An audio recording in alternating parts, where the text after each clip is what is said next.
Hey everybody, welcome to another episode of Teardown. Today we are going to be tearing down and doing a full disassembly and repair guide here for the Lemokey G2. Now, as I talked about in my full review, the G2 is overall a fairly repairable mouse, but it does have one very tricky aspect to its repair, and that is the side button ribbon cable, as it is extremely fragile and very easy to damage. But aside from that, the rest of the G2 is a very serviceable unit, just like all the past Keychron mice are. You just have to be a little more careful than usual when disassembling the G2. So today I'm going to be showing you guys how to fully disassemble and reassemble and take out and repair any components you may need to here on this mouse. But before we get into it, you will need a couple things. First off, you will need a set of precision screwdrivers or like an electronic screwdriver set just to make this repair pretty easy. Now, all the screws inside the G2 are the same size. You don't need any very small bits, but having an electronics kit with a lot of options is helpful. You will also need somebody to keep track of your screws. I like to use an ice cube tray, and having a microfiber cloth to help keep the mouse in place as you do your teardown is also recommended. But once you have all that, you are ready to go ahead and disassemble the G2, so let's go ahead and get right into it. Alright, now the first thing we have to do here with the G2 is remove the stock skates. Now, I've already removed mine, but if you need to remove yours, it is very easy to do so, as there is skate removal ramps on the bottom of the mouse here and here, so that makes it very easy. Once you've removed your stock skates, you can go ahead and remove the 4 base axis screws that are located here, here, and here. Alrighty, and then now that you remove the stock skates on this mouse, you can flip the mouse over and take 2 of your fingers and kind of make a claw like this, and you want to put a little bit of pressure on the back of the mouse right here and here like this, and that should cause the back shell to open up, and then you can just run your nail along the side of the mouse to open it up. Now, I cut my nails yesterday, so I'm going to be using a Tim Hortons gift card to do this. You can also use like a pry bar or whatever you want, but just get it in along the side and run it along the side of the mouse. Just be gentle as you do so, and we'll flip the unit over, do the same on this side.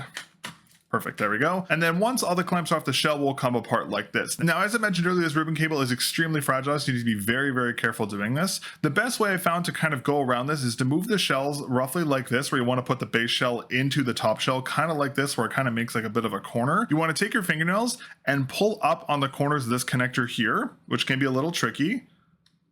Pull up from the corners there, and then once the corners are up like that, you can gently pull this ribbon cable out just like that. And then once that cable's off, you can remove the top and the bottom shell, and they will come apart just like this. Again, you have to be extremely careful with this little thing because it is very fragile.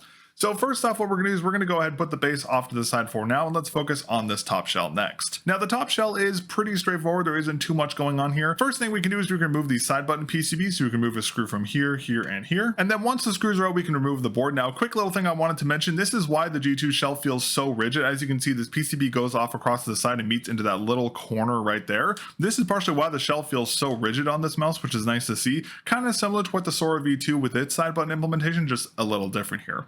Now, to remove this out, we're going to go ahead and just put the shell like this, and we're going to gently pull away. We're kind of going to bend this part of the shell out, and then we're going to pull up here, and that should get this part out, and then the rest of the board will just literally fall out of the shell once that's released, and you're good to go, because this is mainly just held in by the tension of the shell pressing into the sides. So here we have our side button PCB with the 1 white dot buttons, and then we also have this DPI button here, and then here is that really fragile ribbon cable. Now, thankfully, there is a clip connector here, so you can replace this ribbon cable if you damage it like I did, so I'm just going to get myself another cable, which is nice to see, but again, it would have been nice to see like a JST connector or a thicker ribbon cable, so it wouldn't be as easy to damage. Now, next up, we can go ahead and remove our side buttons. Now, just like we normally do for side button removals, all you do is put your fingers on the side of the mouse, push in, and then see these little clips here and here. You just want to get a fingernail underneath and just pull up, and the side buttons come off just on their own little piece. We'll put that off to the side. And then next up, we can go ahead and remove our DPI button and our 2 main clicks. So go ahead and remove all 3 of these screws here. Alrighty, and then once those screws are out, we can go ahead and take out the clicks themselves. So how you do this is you just want to get your finger kind of underneath and on the back of these clicks and pull straight up just like this, and they should pop out of the shell just like that. Very easy to remove, which is great to see.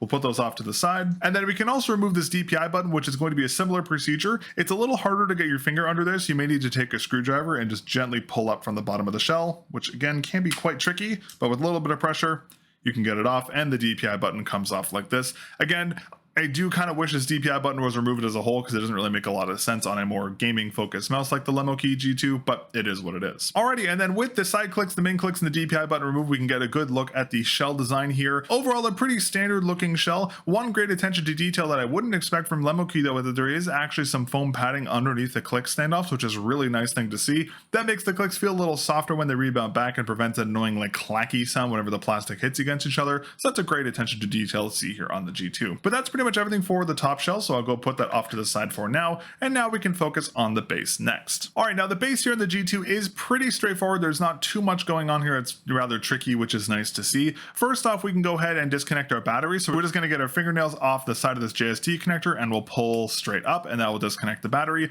And you can actually remove the battery very easily from this unit. There's just a little adhesive pad that's keeping it on the bottom of the internal USB-A dongle storage. Now, as I mentioned in my full review, I would have liked to see this removed and just have a flat area here for the battery, because this dongle storage just doesn't really make a lot of sense on a more gaming focused mouse, but at least it's used a little better than it was in the G1, which is nice to see. Now that we removed the battery, we can go ahead and remove the mainboard screws. So there's one here, here, and here. And then now that we remove the screws, we can just go ahead and remove the mainboard. All we do is just grab by the side clicks here and just pull straight up, and the entire shell comes off in one piece. Now, one nice thing to see is that this little bottom slider button that controls the mouse on the bottom doesn't come off of this standoff very easily, but I'm going to remove it just on the off chance that yours does come off in case you need to replace it yourself. So I'll show you guys how to put it back into the shell. I'm going to put the base and the button off to the side for now. And the last thing we can do is we can remove the scroll wheel, which is very easy to do. So all you do is just grab the scroll wheel and just pull away from the encoder, and it will pop out just in one piece, just like that. Very easy to remove and replace if needed. All right, now before we move on, I did want to give you a quick rundown of the board itself. So here we have the Pixar 3950 sensor. We have the Nordic 8262G MCU, if I remember correctly. We have the 10 blue dot switch for the scroll wheel. We have the F switch 9S encoder here,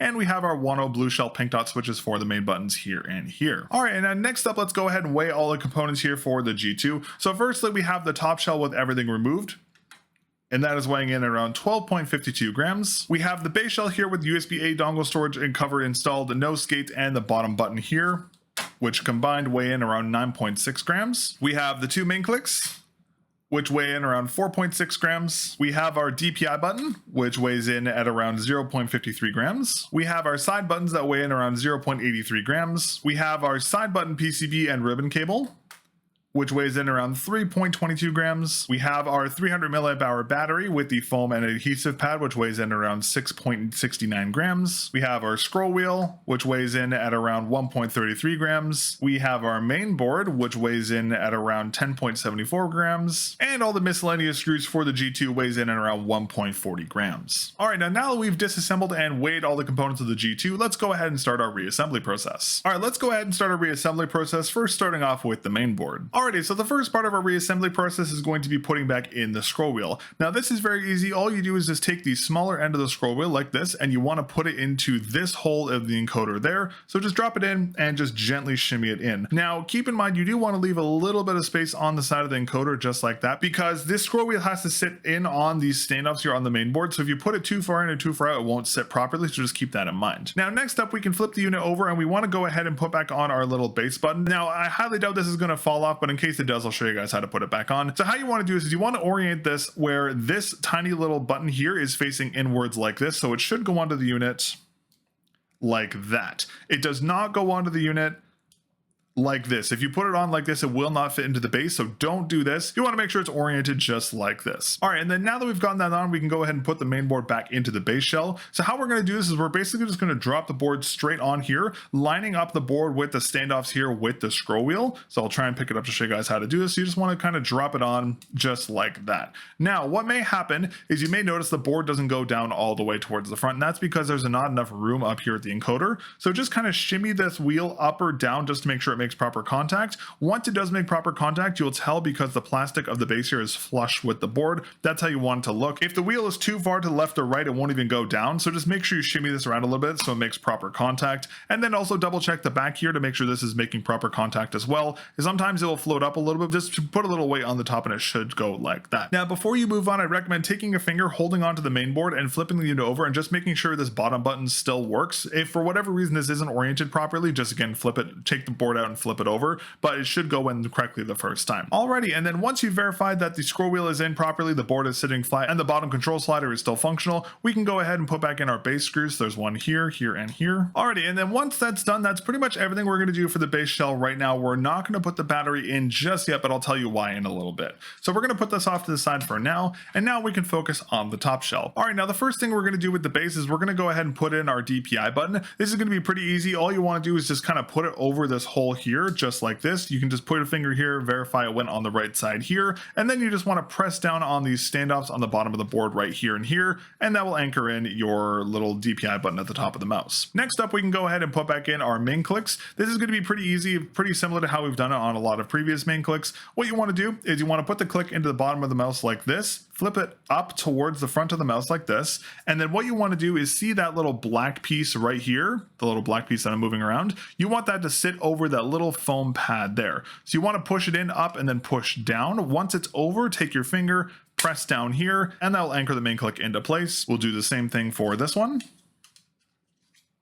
In through the bottom, up, make sure the standoff goes over there, and press down, and they're in nice and tight. Now, just to make sure you do this properly, just take your thumb and just press down very hard on these spots here, and then rest this down, but don't put any pressure on the main clicks. You want to rest it on the base hump here like this, and then you can go ahead and take your anchoring screws and re-anchor the buttons. Now, a quick note before you do this, as always, you have to make sure you do not over tension these. If you over tension them, your clicks will not go down. If they're under tension, they'll always stay like this. So just screw these in until you feel a little bit of resistance from the shell. Do not over tighten these screws, whatever you do. And the anchoring screws for the main clicks are going to go here, here, and here. Now that you've anchored in your main clicks, just flip your mouse over and just click your main clicks and make sure they have like a little bit of buoyancy to them. If they're sitting all the way to the top and it's really hard to press them down, you've over tightened these. And if they're under tightened, your clicks will sit down like this. You just want to make sure they have like a natural buoyancy just like that. But once you've double checked that the main clicks are screwed in properly and they have a little bit of buoyancy, we can move on to the next step, which will be the side buttons. Now these, just like every single side button reinstallation we've done before, is very easy to do.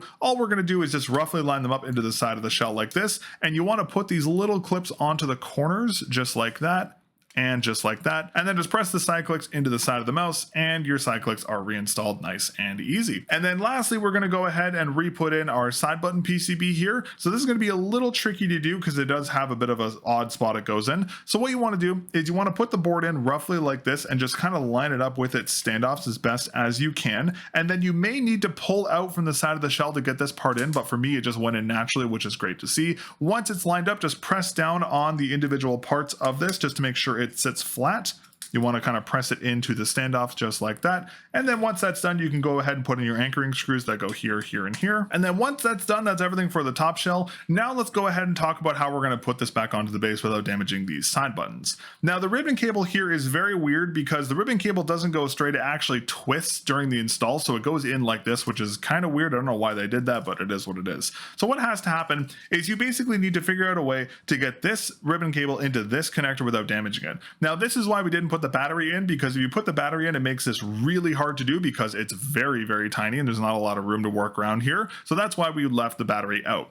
So what we're going to do is I'm going to do my best to show you guys how to do this. So what you want to do is you want to take the shells and just kind of orient them like this, roughly like this. And then you want to take this and you want to flip it in the correct orientation where the blue is facing outwards like this, if you can see on the camera. And then what's going to happen is that this blue piece is going to go into the top of this encoder here. And I'm going to do my best to show you guys how to do this. Now, just do it a different way that you're not putting as much strain on your cable. Mine's already broken, so just to make this easier for you to see, I'm just going to show you what to do. But just be gentle when you do this.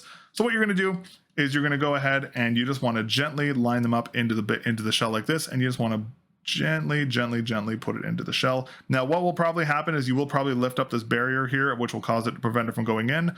But after a little bit of fidgeting, you should be able to get it to go in all the way. There you go, just like that. So you want it to roughly be like that. And then once it's in, you want it to just kind of take your finger and go underneath and press down to anchor it into place. And then once that's done, you just want to put the shells over like this. You just want to put it in an orientation where it has the least strain on the cable. Then you want to take your battery, just put it back into this little kind of area here towards the back of the shell where it kind of rests. Again, I would love to see a different way of them installing this, but it is what it is.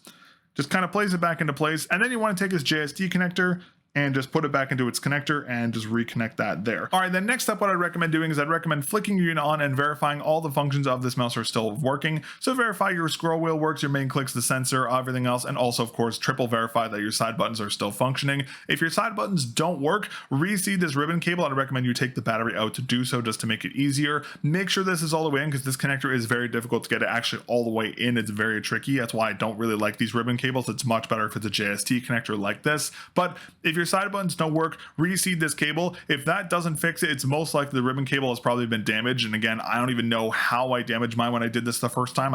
I'm pretty good at taking stuff apart, and I genuinely have no idea how it broke. It may just be a fault of this ribbon cable. Thankfully, the ribbon cable is replaceable, so you can just buy another one, but it is very annoying. Again, I really wish that was a JST connector or a thicker ribbon cable, because this thing is a pain in the ass, but it is what it is. But once you've verified everything is still functioning here on the G2, we can go ahead and put the two shells back together. Now, since this is a clip design mouse, this is very easy to do so. Just roughly line up the shells like this and press down, and then run your finger along the side of the mouse to make sure everything is in place and connected properly. And then once that's done, you can go ahead and put back in your 4 base screws. All right, and then once the base axis screws are in, just verify the shell made proper contact. And once it did, you can go ahead and put back on your skate, and you are good to go. That is everything you need to do to disassemble and reassemble the Lemokey G2. Overall, a fairly serviceable mouse like we've seen on all the previous Keychron and Lemokey mice. The only caveat to the repairability, of course, is that extremely fragile ribbon cable. Again, I would have much rather seen a thicker ribbon cable like we saw in the Lemokey G1, or a JST connector we saw for like the OP1AK, just something easier than the super fragile ribbon cable, because that's probably the biggest issue with this mouse.